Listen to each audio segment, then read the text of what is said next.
जय Hind and hello guys, स्वागत है आपका आपके अपने YouTube चैनल ज्ञानदेह होस्ट में। और इस वीडियो में मैं आपको बताने वाला हूं यंत्र इंडिया लिमिटेड यानी कि YIL ordnance factories 59th batch online form 2026 के बारे में, जहां पर आपको लेटेस्ट अपडेट के साथ में सभी प्रॉब्लम के हल सहित पूरा प्रोसेस बताया जाएगा।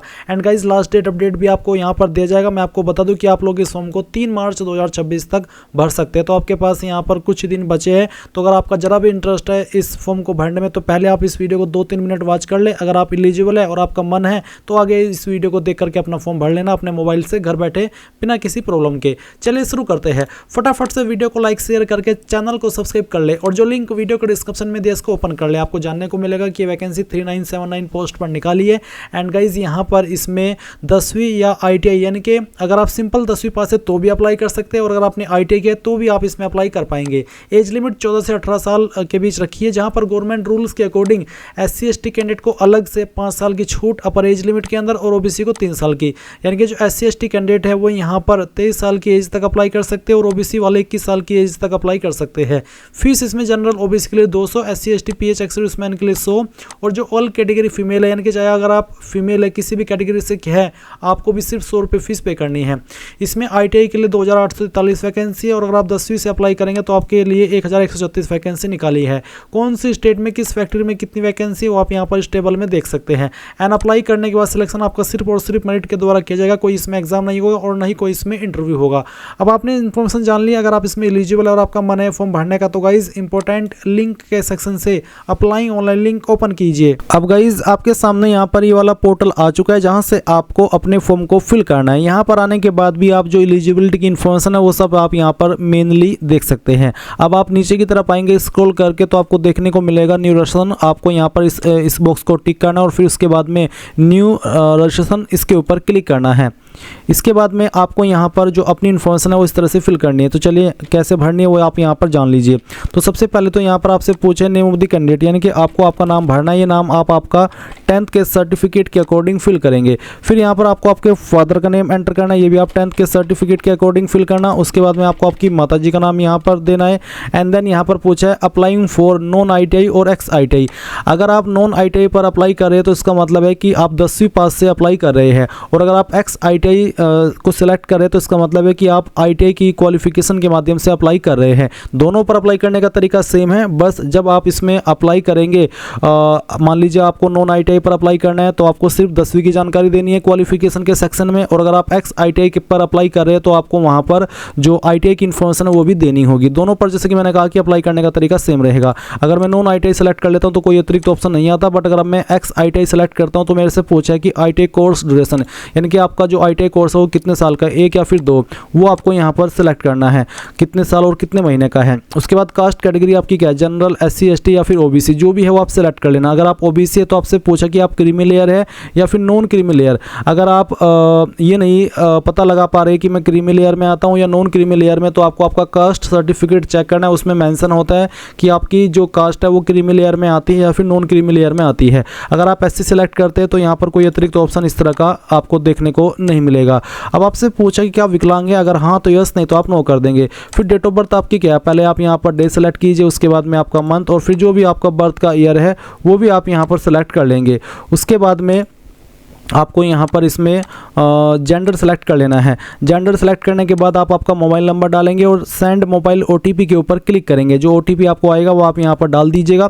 उसके बाद में आप यहाँ पर ईमेल ID डालेंगे और सेंड ईमेल OTP के ऊपर क्लिक करेंगे। जो OTP आएगा वो आप यहाँ पर इसमें डाल दीजिएगा। फिर आप ये सिक्योरिटी कोड डालेंगे। सभी जानकारी चेक करते हुए यहाँ पर आई एग्री के ऊपर क्लिक करेंगे और सबमिट कर देंगे। अब आपने जो भी जानकारी भरी है उसका प्रीव्यू आपके सामने है। आप एक बार फिर से इन सभी जानकारी को एक-एक करके चेक कर लीजिए। जब आपको लगे कि सभी जानकारी सही है तो आप यहां पर कंफर्म के ऊपर क्लिक कर देना। कंफर्म के ऊपर क्लिक करने के बाद में जो आपका रजिस्ट्रेशन का प्रोसेस है वो कंप्लीट हो जाएगा और आपके सामने यहां पर रजिस्ट्रेशन ID और पासवर्ड आ चुका है। सेम इन्फॉर्मेशन आपको मैसेज और ईमेल के माध्यम से भी सेंड कर दी जाएगी। आप यहां से भी इसका स्क्रीनशॉट ले लीजिए, क्योंकि जैसे कि मैंने अभी आपको बताया कि ये बहुत ही इंपॉर्टेंट इन्फॉर्मेशन है।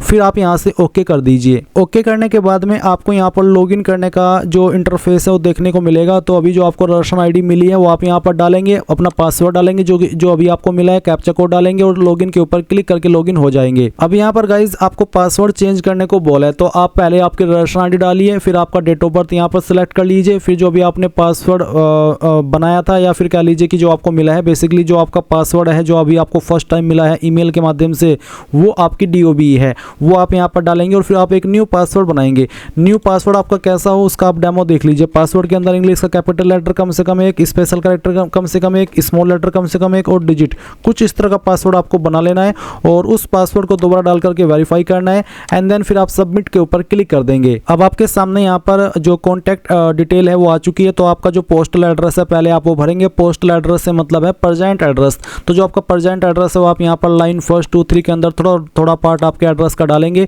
स्टेट आपको यहाँ से अपनी सेलेक्ट कर लेनी है, जो भी आपकी स्टेट है, जैसे कि चलिए मैं आपको यहाँ पर सेलेक्ट करके दिखा दे रहा हूँ। फिर उसके बाद में आपको यहाँ पर जो आपकी डिस्ट्रिक्ट है वो भी सिलेक्ट कर लेनी है, उस स्टेट के अंदर जो आपकी डिस्ट्रिक्ट आती है वो आप यहाँ पर सिलेक्ट कर लेंगे। फिर आपका जो पिन कोड है वो भी आपको यहाँ पर डाल देना है। इसके बाद आपसे पूछा कि परमानेंट एड्रेस सेम है जब हो, यानी कि अगर आपका प्रेजेंट एड्रेस और परमानेंट एड्रेस सेम है तो आप यहाँ पर इस बॉक्स को टिक कर देना, अगर अलग है तो नो करके अलग से अपना परमानेंट एड्रेस फिल कर देना और फिर सबमिट के ऊपर क्लिक करना। अब यहाँ पर आपके सामने कुछ ऐसा इंटरफेस आएगा, तो आपको यहाँ पर इसमें क्या करना है, अप्लाई एडिट के नीचे जो अप्लाई का ऑप्शन है इसके ऊपर क्लिक करना है। इसके ऊपर क्लिक करने के बाद यहाँ पर आपकी पर्सनल डिटेल कुछ भरी हुई है और कुछ अभी आपको यहाँ पर आगे चल करके भरनी होगी। जैसे कि एक सवाल आता है आपके सामने कि आइडेंटिटी कार्ड डिटेल में I have my Aadhaar card, I have Aadhaar enrolment ID, या फिर I do not have Aadhaar card and I do not enrolled for Aadhaar. तो बेसिकली अगर आपके पास आधार कार्ड है तो आप आई हैव माई आधार कार्ड इसको सेलेक्ट कर लेना और फिर अपना आधार नंबर यहाँ पर फिल कर देना। इसके बाद आपको यहाँ पर आपका फोटो अपलोड करना है, जिसका साइज 20 से 70 KB के बीच में होना चाहिए और आपका कलर्ड फोटोग्राफ हो, 3 महीने से पुराना नहीं होना चाहिए और साथ ही उसका जो साइज है वो कितना हो वो भी आप यहाँ पर देख सकते हैं, 3.5 सेंटीमीटर इंटू 3.5 सेंटीमीटर के साइज का रहना चाहिए। अब आप चूज फाइल के ऊपर क्लिक करेंगे और जहाँ पर भी आपकी यहाँ पर फाइल है फोटो की वो आपको सिलेक्ट कर लेनी है, उसको ओपन करना है, फिर आपको अपलोड के ऊपर क्लिक करना है और इसके बाद में आप यहाँ पर देखेंगे कि आपका जो फोटो है वो इस तरह से अपलोड होकर के आ जाएगा। फिर आप आपका सिग्नेचर अपलोड करेंगे, इसका साइज 20 से 30 KB के बीच में रखा है और कितने साइज में होना चाहिए वो भी आप देख सकते हैं। आपका सिग्नेचर व्हाइट पेपर पर ब्लैक या फिर ब्लू इंक पेन के द्वारा होना चाहिए। तो गाइज यहाँ पर मैंने सिग्नेचर की फाइल को सिलेक्ट करके उसको भी अपलोड कर दिया है, आप देख सकते हैं फोटो और सिग्नेचर दोनों अपलोड हो चुके हैं। अब आप नीचे सेव एंड कंटिन्यू इसके ऊपर क्लिक करेंगे। अब आपके सामने इस तरह से इंस्ट्रक्शंस आएंगे जैसे कि आप देख सकते हैं और आपके सामने क्वालिफिकेशन का सेक्शन आ चुका है। तो सबसे पहले गाइज आपको यहाँ पर 10वीं की इन्फॉर्मेशन देनी है, तो 10वीं आपने किस बोर्ड के द्वारा किया है उस बोर्ड का नाम आपको यहाँ पर देना होगा। उसके बाद नेम ऑफ एजुकेशनल इंस्टीट्यूट, यानी कि कौन से स्कूल कॉलेज के द्वारा आपने आपकी 10वीं की है उस स्कूल का नाम आपको यहाँ पर देना होगा। पूरा नाम आप यहाँ पर भर दीजिएगा, किस साल के अंदर आपने पास कर ली थी वो जो साल है वो आपको यहाँ पर सिलेक्ट कर लेना है। उसके बाद मैट्रिकुलेशन मार्कशीट नंबर क्या था वो आप यहाँ पर डालेंगे। मैट्रिकुलेशन रिजल्ट टाइप, किसके अंदर आपके नंबर थे, मार्क्स या फिर CGPA या फिर ग्रेड। अगर मार्क्स तो आप मार्क्स सेलेक्ट करके यहाँ पर बताएंगे कि आपको कितने नंबर साइंस के अंदर आए थे, फिर आपको यहाँ पर बताना है कितने में से वो नंबर आपको आए थे। उसके बाद में आपको मैथ के अंदर कितने नंबर आए थे और कितने में से आए थे वो आप यहाँ पर फिल कर देंगे। फिर आपको यहाँ पर total marks obtained in all subject, सभी सब्जेक्ट को मिला करके आपको कितने नंबर आए थे वो आप यहाँ पर एंटर करेंगे और कितने में से आए थे वो आप यहाँ पर मैक्सिमम मार्क्स के अंदर एंटर कर देंगे, फिर आपकी परसेंटेज कैलकुलेट कर ली जाएगी।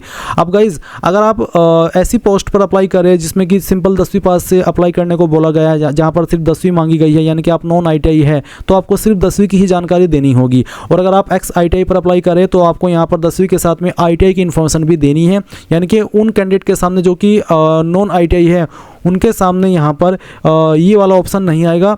उनको बस जो मैंने अभी डिटेल्स फिल करके दिखाई है बाकी डिटेल्स भरनी है, बस ITI की इन्फॉर्मेशन नहीं देनी होगी। बाकी का इंटरफेस या ऑप्शंस बिल्कुल सेम रहेंगे जैसे कि एक्स ITI वालों के सामने होते या फिर नॉन ITI वालों के सामने होते हैं। अब आपको अगर आप एक्स ITI है तो बेसिकली आपको बताना ही होगा कि आप ITI कहाँ से किए हो। तो ITI पास ट्रेड पहले तो बता दीजिए कि आपने जो आपका ITI किया है वो किस ट्रेड के अंदर किया है, किस साल के अंदर आपने पास कर लिया था वो आपको यहाँ पर सेलेक्ट कर लेना है। सर्टिफिकेट नंबर डालना है। सर्टिफिकेट इश्यूइंग अथॉरिटी कौन सी है, NCVT है या फिर SCVT है, जिसके द्वारा भी किया है वो आपको यहाँ पर लिख देना होगा। नेम ऑफ द इंस्टीट्यूट, कौन से इंस्टीट्यूट के द्वारा आपने आपकी ITI की है वो आपको यहाँ पर लिख देना है।